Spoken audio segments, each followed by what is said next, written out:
Pessoal, eu observando essa paisagem aqui, eu me lembrei no texto da Bíblia que está escrito em Lucas 5, quando Jesus chega no mar de Genezaré e vê uma multidão junto com ele na beira da praia ou na beira do lago, e ele pede a Pedro para entrar no barco.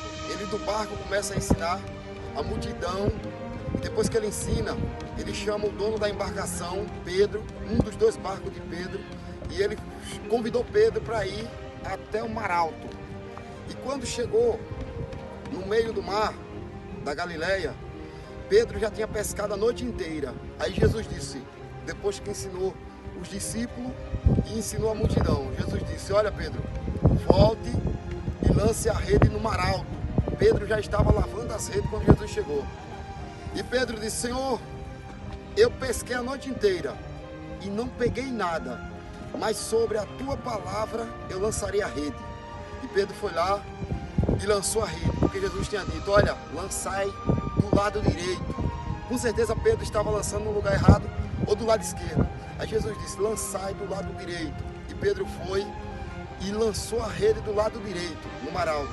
E quando ele foi puxar, a rede veio se rasgando de peixe.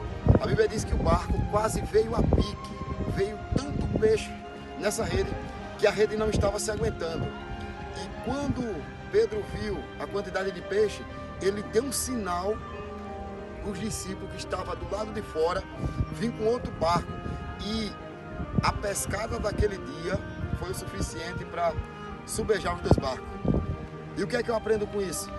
Que independente do que estamos fazendo, do que estamos pensando ou do que estamos vivendo, Jesus sempre tem a última palavra.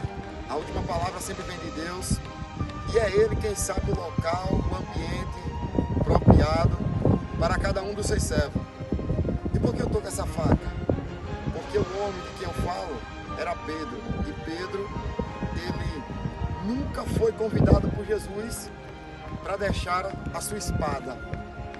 Mas Jesus deixou que a palavra entrasse no coração de Pedro e ele abandonasse de livre, espontânea vontade. E quando foi um dia, Jesus disse para Pedro: Pedro, tu me amas? Aí ele disse: amo, Senhor. Aí Jesus disse de novo: Pedro, tu me ama?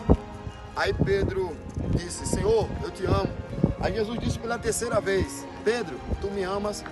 Aí Pedro disse: Senhor, tu sabes que eu te amo. Aí Jesus disse: então apacente as minhas ovelhas. Então apacente as minhas ovelhas. Então esse é o recado de Deus para você nesta tarde. Do homem são os planos, mas de Deus é a resposta que sai da boca do homem. Fique com essa palavra.